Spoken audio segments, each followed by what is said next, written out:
Sama-sama katakan amin. Berikan tepuk tangan buat Tuhan Yesus Kristus. Silakan duduk Bapak Ibu. Salam. Puji Tuhan sekali ya. Saya bersuka cita hari ini Bapak Ibu, khususnya buat tempat yang baru. Luar biasa ya. Terima kasih buat Pak Gembala di tempat ini. Saya udah agak sungkan manggil Pak Poltak atau Pak Simanjunta atau Pak Pendeta. Saya lebih sering manggil Pak Gembala. Amin Bapak Ibu. Puji Tuhan.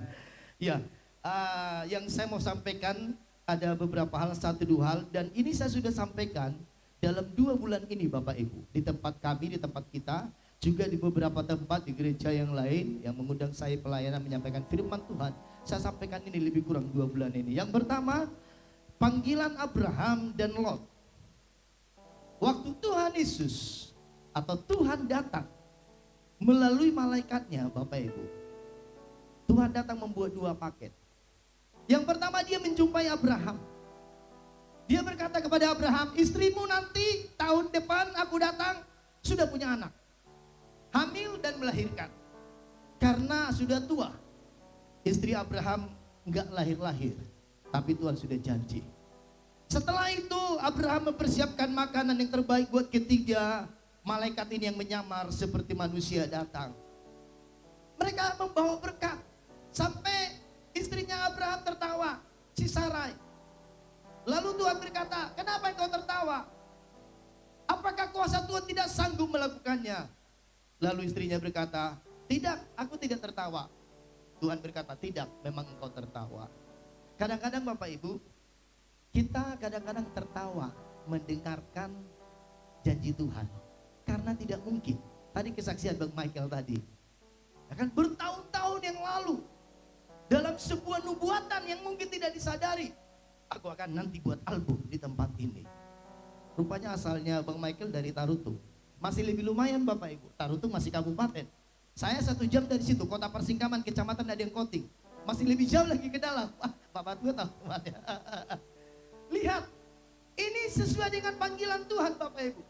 Tapi setelah itu Tuhan berkata dalam hatinya, apakah aku tidak akan memberitahukan kepada Abraham bahwa aku akan menghancurkan Sodom dan Gomora? Nah perhatikan, di setiap Tuhan membuat momen, maka akan ada 2 yang perlu kita perhatikan. Yang pertama, memang rencana Tuhan sedang digenapi. Yang percaya katakan amin. Yang kedua, penghukuman, mau tidak mau, suka tidak suka, cepat atau lambat akan terjadi. Tapi penghukuman adalah bagi orang-orang yang tidak berjalan dalam panggilan Tuhan. Setelah itu Tuhan bicara, Abraham, banyak keluh kesah tentang Sodom Gomora. Bagaimana kira-kira? Coba bayangkan seorang Tuhan di atas segala Tuhan. Dia bisa share dengan anak-anaknya yang cinta dia. Kita Mazmur berkata, orang yang bergaul karib dengan Tuhan, maka Tuhan memberitahukan perjanjiannya, janji. Janji itu adalah sesuatu yang mau dilakukan. Tidak mungkin saudara ngomong sesuatu janji kepada orang yang saudara tidak percayai. Hari-hari ini Bapak Ibu, kalau orang berjalan dekat dengan Tuhan, karib dengan Tuhan, apa-apa mau dilakukan, doa dulu, tanya Tuhan dulu, datang dulu di kaki Tuhan. Saya beritahu berkali-kali kepada jemaat kita, semua yang engkau akan lakukan, kalau kau dahulukan dengan doa di kaki Tuhan, 50% sesuatu itu sudah selesai. Yang percaya katakan amin.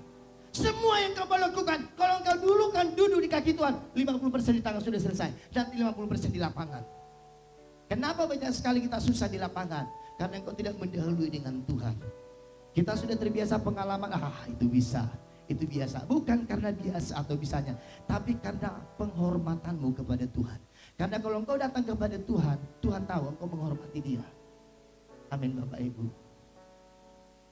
Pesan Tuhan ini perhatikan. Dia share dengan Abraham. Abraham berkata, kalau ada 50 orang yang baik, masa Sodom dan Gomora dihancurkan? Oh enggak. Kalau ada 40, 35, 30, 25, 10. Tuhan bilang kalau ada 10 orang benar di sana, aku tidak akan hancurkan. Betapa pentingnya sebuah gereja. Bapak Gembala, biar terus melayani tempat ini. Cara jiwa-jiwa yang semakin banyak, Tuhan Yesus sudah mau datang. Karena melalui gereja di mana kita ada, maka itu menjadi saring. Saringan murka Allah akan terjadi kepada orang-orang di sekitar kita. Sampai berdialog, kalau 10 orang benar, apakah Sodom Gomora tetap dihancurkan? Tidak, kata Tuhan. Dan Tuhan menyudahi dialog itu. Untung nggak dilanjutkan Tuhan. Kalau dilanjutkan Tuhan mungkin enggak. Maka Abraham akan berkata, kalau satu orang pun nyaris tidak. Nyaris itu enggak. Nyaris masuk surga. Masuk surga enggak? Nyaris masuk surga. Masuk surga enggak? Enggak. Loh. Saya mau beritahu Bapak Ibu. Akhirnya Sodom Gomora dihancurkan. Semua yang lahir di Sodom Gomora dihancurkan. Termasuk istri Lot. Marga Lot, boru Lot. Desanya dari Lot, desanya dari Sodom Gomora tetap dihancurkan. Waktu dia noleh ke belakang. Maka yang selamat cuma 3. Yang 3 ini pun selamat karena taat di ujung. Tahu yang selamat? Yang selamat yang tidak ada darah Sodom Gomoranya. Siapa itu? Lot. Yang kedua putrinya, 50% darah Lot, 50% darah Sodom Gomora. Makanya Abraham, anaknya Ishak, tidak mau ngambil perempuan istrinya Ishak dari orang luar. Dia suruh hambanya cari istri untuk anakku Ishak. Dicari sampai ke padang Aram. Ke Haran, ketemulah. Si Abraham tahu seperti Lot gagal, hancur hidupnya, tidak berhasil. Gara-gara cari istri sembarangan. Dia cari istri yang bukan murninya, bukan panggilan rohaninya. Spirit Lot ini banyak sekali sekarang di dunia ini, di anak-anak Tuhan. Lari dari panggilan. Yang kedua, kesalahan terbesar Lot 1. Dia lari dari payung. Waktu dipanggil Abraham, Abraham keluar dari Kasdim. Maka Abraham taat kepada Tuhan. Lalu Lot ngekor di belakangnya. Abraham diberkati, Lot pun diberkati. Abraham makin kaya, Lot pun makin kaya. Lama kelamaan dadanya dibusungkan. Lu bisa, pamanku Abraham, aku juga bisa. Bye-bye. Lot berangkat meninggalkan Abraham, pergi ke Sodom Gomora. Itulah awal kehancurannya. Bapak Ibu, kalau saya ini, rumah saya di sebelah. Misalnya ini rumah saya di sebelah. Lalu saya jemaat di sini. Saya akan taat untuk beribadah sungguh-sungguh dengan visi dan misi yang dari Pak Gembala. Karena saya tahu panggilan saya di sini. Halo, amin Bapak Ibu. Jangan lari dari payung. Bukan masalah bisamu, tidak. Lot menjadi sombong karena dia pikir Abraham kaya, gua juga kaya. Dia bisa mimpin, gua juga bisa mimpin. Akhirnya dia lari dari payung. Dia bangun payungnya di Sodom Gomora, hancurlah Sodom Gomora. Bapak Ibu, panggilan. 1 Samuel 17 ayat 38. Sebelum Daud menghadapi Goliat raksasa, dikasih Saul baju perangnya. Bisa dibuka ayatnya, 1 Samuel 17 ayat 38. Daud pakai ini, perang. Pakai pedang, baju zirah. Lalu Daud berjalan begini, tertati-tati. Karena apa? Tingginya si Saul itu di atas rata-rata. Kemungkinan 180 ke atas. Karena Alkitab berkata, dia setinggi di atas bahu orang Israel. Jadi tidak mungkin nyambung baju Saul kepada Daud. Lihat itu. Lalu Saul mengenakan baju perangnya kepada Daud, ditaruhnya ketopong tembaga di kepalanya, dan dikenakannya baju zirah kepadanya. Mantap. Siapa juga meja perang. Ayat 39. Maka Daud berjalan. Ayat 39. Next. Lalu dia berjalan. Lama kelamaan dia tahu dia nggak nyaman dengan ini. Puji Tuhan, Daud bertobat. Dia buka baju perang itu, dia buang, dia ambil ketapel. Karena panggilannya bukan baju perang, bukan pedang, tapi ketapel. Panggilan dari Tuhan bukan besar atau kecil yang kau lakukan, tapi tepatnya kau pada posisinya. Untung Daud gak pakai pedang, kalau gak dia dipotong sama Goliat. Dia pakai ketapel, dia putar itu, bas, pecah belipisnya si Goliat. Terima kasih kepada Tuhan memakai hambanya Abang Panjaitan. Warga Panjaitan itu abang saya. Abang Jones itu abang saya. Kami punya bapak tua, kami punya suku Manulang Sirajuluan dengan Panjaitan itu. Ake tepake. Jadi sebenarnya Pak Poltak ini hula-hulanya saya. Lihat, saya bilang tadi sama Pak Poltak, saya kurang kenal dekat sama Bang Michael. Beliau sudah kawin, sudah Pak. Bagaimana? Masih muda ya. Saudara, saya bisa nyanyi, bisa. Tapi bukan panggilan saya maksimal di situ. Lihat beliau, pegang mic 1-2 lagu. Tuhan hadir. Kita bang saya ini, Bang Ben, dia punya panggilan ini. tapi dia main. Jadi sekarang bukan karena besar kecilnya pelayanmu, tidak. Panggilanmu di mana? Kalau panggilanmu ketapel, walaupun gini aja orang, ketapel. Jangan tersinggung, jangan kecewa. Panggilanmu di situ, ketapel pun bisa membunuh raksasa. Halo, sekarang panggilanmu di mana? Inilah yang tidak disadari oleh Lot. Dia nggak tahu panggilan itu ada sama Abraham. Mestinya dia ngekor terus sampai nanti pada waktunya nanti dia sudah disiapkan Tuhan. Tapi Lot lihat di end. Setelah Sodom Gomora dihancurkan, cerita Lot di Alkitab di end putus. Tapi Abraham nggak penginjilan banyak loh. Saudara tahu janji Tuhan kepada Abraham, dikasih tanda perjanjian sampai matinya. Dia nikmatin enggak. Panggilannya cuma melahirkan Ishak. Ishak nikmatin tanda perjanjian enggak. Panggilannya cuma melahirkan Yakub Israel. Setelah Yakub Israel, barulah tanda perjanjian itu dinikmati. Sekarang panggilanmu apa? Maksimalkan di situ sampai Tuhan datang. Dia nyari, kalau sebagai gelanggang kah, sebagai kapten kah, sebagai kiper kah, Tuhan akan cari nanti. Terakhir di situ. Kalau nggak sebagai gelanggang, dicari ke gelanggang di samping lu. Mana ini gelanggang? Dicari kiper, lu mana kipernya? Rupanya kiper mau jadi kapten di depan. Mau jadi striker. Pencetak bola. Kalau kau sebagai jemaat, setialah jemaat yang setia. Amin jemaat Tuhan. Setia, ikutin visi dari Pak Gembala. Pak Gembala ke kanan visinya, ikutin saja. Ketapel dibilang Pak Gembala, ikutin. Walaupun kelihatannya culun, ketapel lucu. Tapi ketapel menumbangkan seorang Goliat yang besar. Kenapa banyak anak Tuhan sulit sekali menumbangkan raksasanya? Karena salah posisi. Panggilannya ketapel, dia pakai pedang. Dia lihat pedang, dia buka pedang matahari besar, mana musuh? Tapi dia sendiri dikalahkan. Kenapa? Mestinya panggilannya bukan pedang, tapi ketapel. Amin Bapak Ibu. Amin Bapak Ibu. Panggilanmu apa?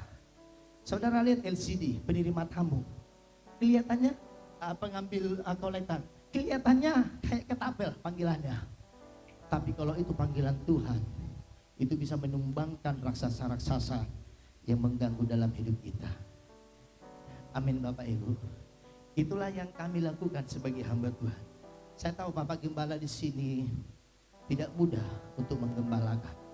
Kami sama-sama mengerti, kami saling mendoakan, saling cerita satu dengan yang lain. Saya tahu itu, tapi Tuhan kuatkan dia. Kita berdua tahun depan, beliau akan ditabiskan jadi pendeta muda PDM. Berikan tepuk tangan buat Tuhan Yesus Kristus. Sudah selesai iklannya Bang, 3 hari. Luar biasa, kontak-panting Pak Gembala ngurus ya. BPPD sampai mereka bisa diklat. Tinggal tahun depan mereka ditabiskan jadi PDM. Setelah PDM 4 tahun langsung masuk ke pendeta supaya jadi pembina. Saya pun lagi nunggu ini. Peraturannya begitu. Di tata gereja 4 tahun PDM, ambil PDT penuh. Sudah waktunya. Ini Tuhan Yesus sudah mau datang. Yang kedua saya mau bicara tentang istri Lot. Cuman satu kesalahan istri Lot yang paling besar. Dia noleh ke belakang. Malaikat sudah ngomong, jangan noleh ke belakangnya. Coba perhatikan. Ada gambarnya di situ ya. Dewa sana coba buka gambar di PowerPoint-nya. Yang jadi tiang garam dia. Dikatakan dalam kitab Kejadian pasal yang ke-19 dikatakan di sana, jangan noleh ke belakang.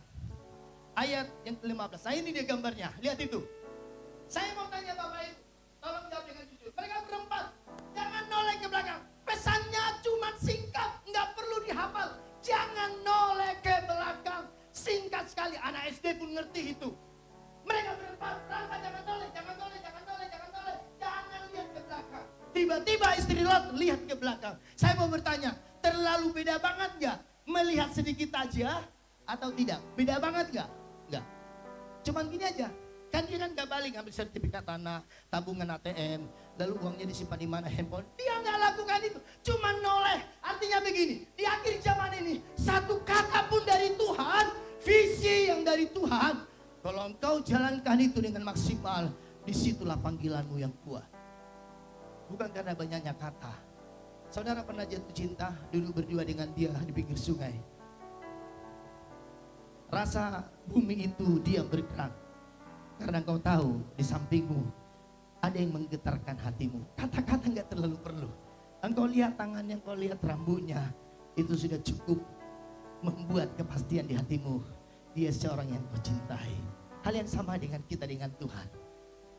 Amin Bapak Ibu. Dengan Tuhan tidak perlu banyak permintaan. Banyaklah memuji Dia dan menyembah Dia. Karena Dia tahu apa yang kau butuhkan. Dia tahu kemana kau besok. Dia tahu jalan-jalanmu kemana. Tapi istri Lot, dia noleh ke belakang. Maka jadi tiang garam. Kenapa Bapak Ibu? Karena Lot payungnya sudah hancur. Seorang pemimpin atau seorang suami, kalau payungnya sudah hancur, maka akan hancur juga payungnya kepada istrinya. Karena hierarki Paulus berkata begini, Allah, suami, istri, anak-anak. Makanya istri-istri suruh tunduk kepada suami. Suami harus mengasihi istri. Jangan kau tuntut istrimu tunduk kepadamu, sedangkan engkau tidak pernah mengasihi istrimu. Nuh dengan istri dan ketiga mantunya selamat semua. Karena Nuh menjaga payung ini. Jaga payung itu jemaat Tuhan. Kalau payungmu kau tahu di sini, setialah beribadah di sini. Kau tahu itu payungmu. Amin Bapak Ibu. Bukan karena besar kecilnya sebuah ibadah. Panggilanmu di mana? Pertanyaannya itu. Istri Lot melihat ke belakang. Tolong dibuka ayat firman Tuhan yang berkata dalam Lukas pasal 9 ayat 62. Ada sesuatu yang Tuhan katakan tidak layak bagi seseorang ini. Kalau enggak layak itu artinya tidak Tuhan sukai Bapak Ibu. Baca sama-sama Lukas 9 ayat 62. Ayat 62. Nah, 62 kalau sana. Oke, baca sama-sama 3 2 1. Tetapi Yesus berkata, setiap orang yang siap untuk membajak tetapi menoleh ke belakang tidak layak untuk. Tuhan tidak suka orang yang selalu lihat ke belakang. Saya nggak ngerti. Sampai Tuhan bingkai, rangkai badan kita, semuanya noleh ke depan. Mohon maaf, cuma satu organ yang noleh ke belakang. Ada ngerti maksudnya? Kalau ada ke kamar mandi melakukan pembuangan. Cuman itu yang ke belakang. Selebihnya mata, telinga, tangan semua mengarah ke depan. Artinya Tuhan bilang jangan suka lihat ke belakang. Jangan renung-renungkan kegagalanmu dahulu. Jangan ingat-ingat kesalahan orang. Itu yang membuat orang tidak pernah layak buat Tuhan. Istri Lot, dia noleh. Dia tahu itu tahun kelahiranku. Dia tahu dia lahir di Sodom Gomora. Dia tahu hartanya masih banyak. Itu yang membuat dia berbalik ke belakang. Tidak layak bagi Tuhan. Ngomongkan kiri, jangan suka lihat ke belakang, bilang. Amin Bapak Ibu. Ada gambarnya Hosana ya, singa dengan rusa. Tolong buru. Tolong Pak Opu dibuka dulu. Lihat ini. Singa kecepatannya itu cuma lebih kurang 58 atau 60 km per jam. Ini sudah dibuktikan tentunya. Rusa kecepatannya 90 sedikitnya kilometer per jam. Jadi kalau rusa dengan singa dilombakan, yang menang siapa Bapak Ibu? Rusa pasti.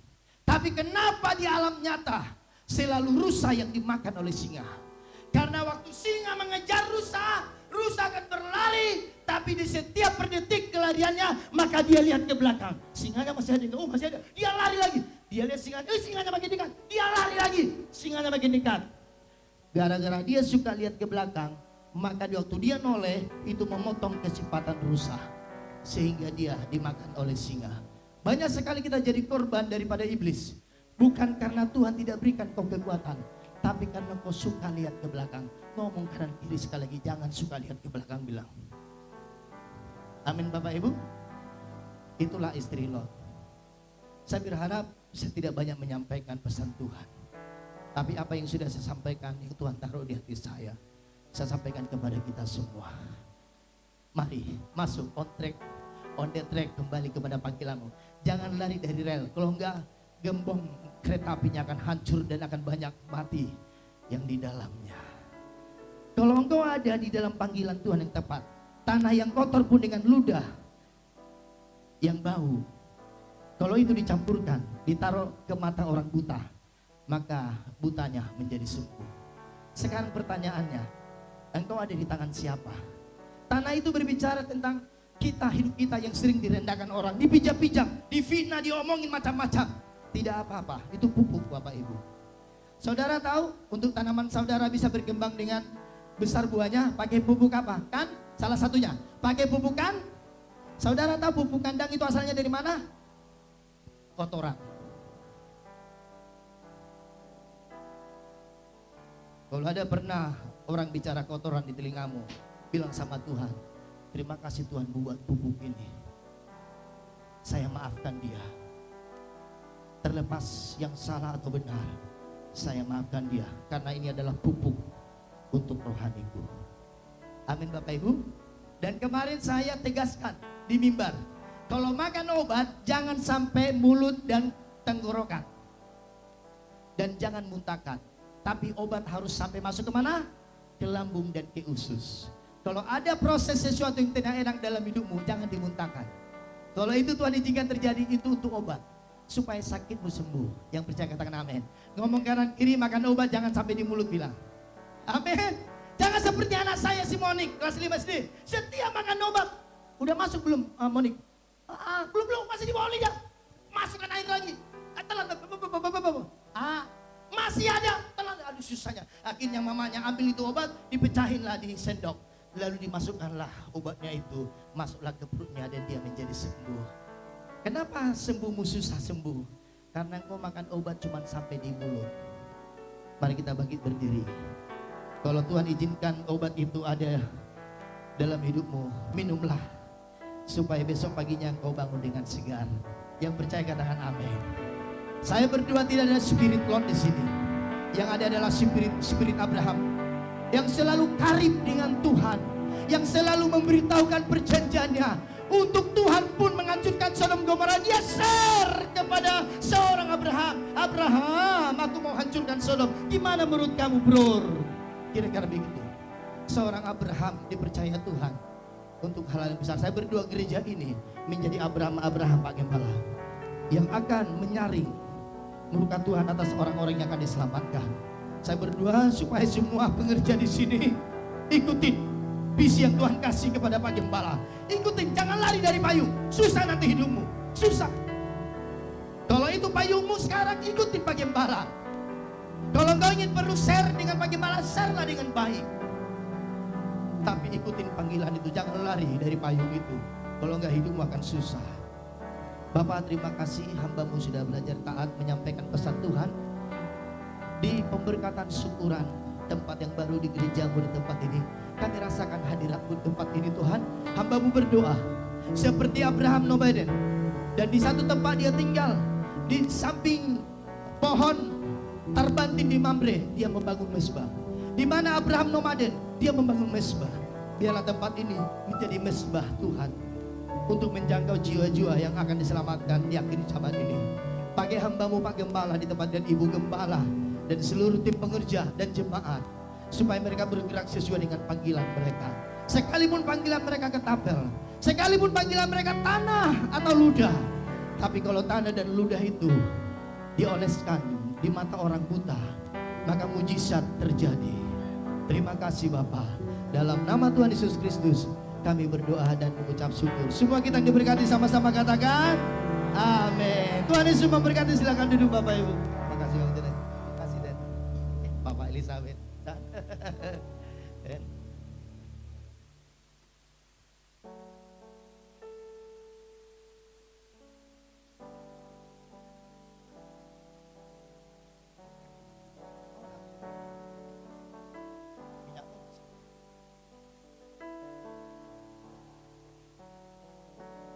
Pak Mare-Mare, tolong Pak Manurum, di laci mobil Pak Gembala ada minyak urapan. Nah, di dalam bungkus kain kecil. Nah, tolong segera diambil karena kita akan memberkati tempat ini. Saya undang Pak Gembala dan Ibu Gembala maju ke depan. Dan Abang Michael juga maju. Dan Bapak Tua maju mewakili. Saya dengar, wah rupanya Pak Polisi juga datang nih. Ya, Amang boleh maju ke depan. Ya. Ya, pengerja boleh diundang Pak Gembala. Tolong Bu, ada Ibu Gembala, tolong ada yang mendokumentasikan, yang ambil fotonya, karena supaya nanti Pak Gembala, Pak Poltak kirim ke saya, karena saya pun sebelum kesini sudah kompom dengan Pak Weko. Pak Weko bilang doakan tempat itu, supaya ada foto nanti.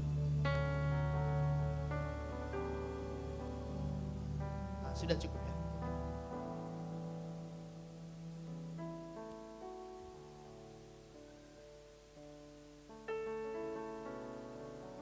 Pak Gembala di atas sama ibu. Pak Gembala di atas sama ibu.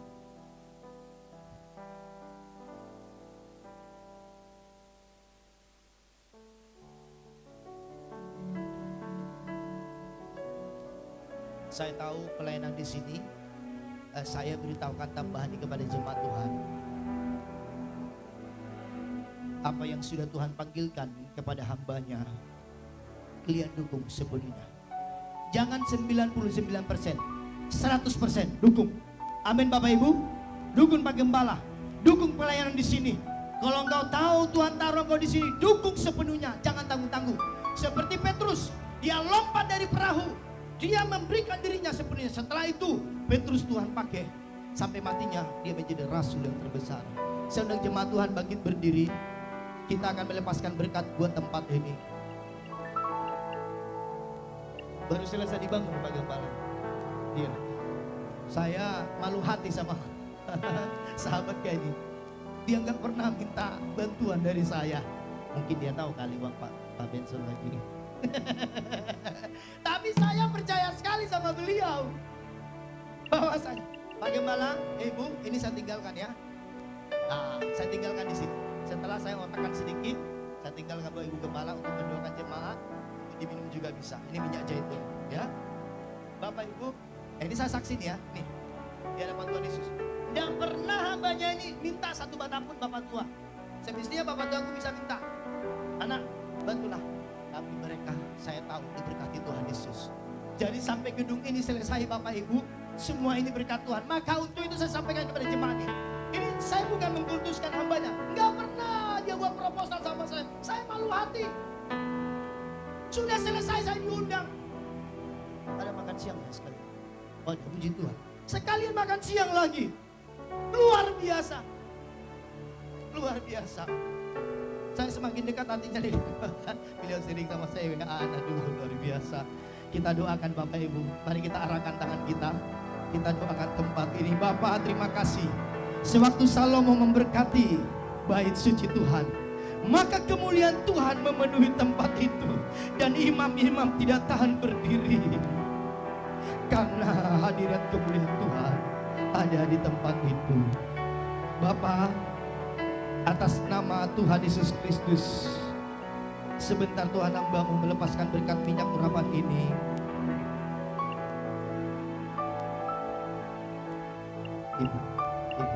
Ibu Gembala.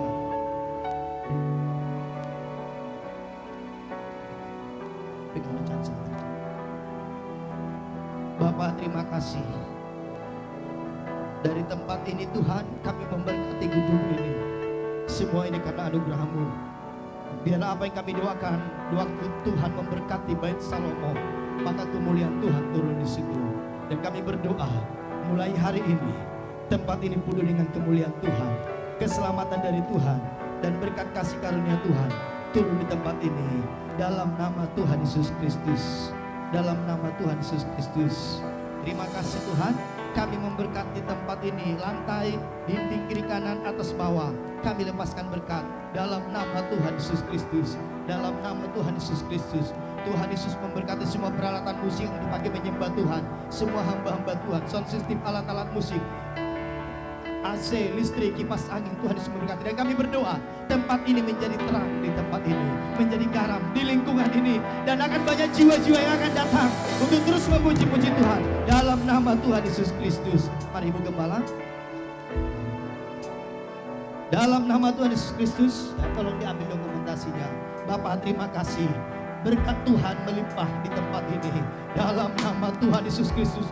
Bapak Gembala, Ibu Gembala, bersama seluruh tim pengerja pelayan-pelayan Tuhan dan jemaat-jemaat Tuhan bersatu hati berkata, segala pujian, syukur hanya bagi Tuhan Yesus Kristus untuk tempat ini, tempat baitnya Tuhan, tempat hadirat Tuhan, kesembuhan, mujizat-mujizat terjadi di tempat ini. Kami tabiskan tempat ini dalam nama Tuhan Yesus Kristus. Semua kita percaya, sama-sama katakan amin. Selamat buat gedung baru.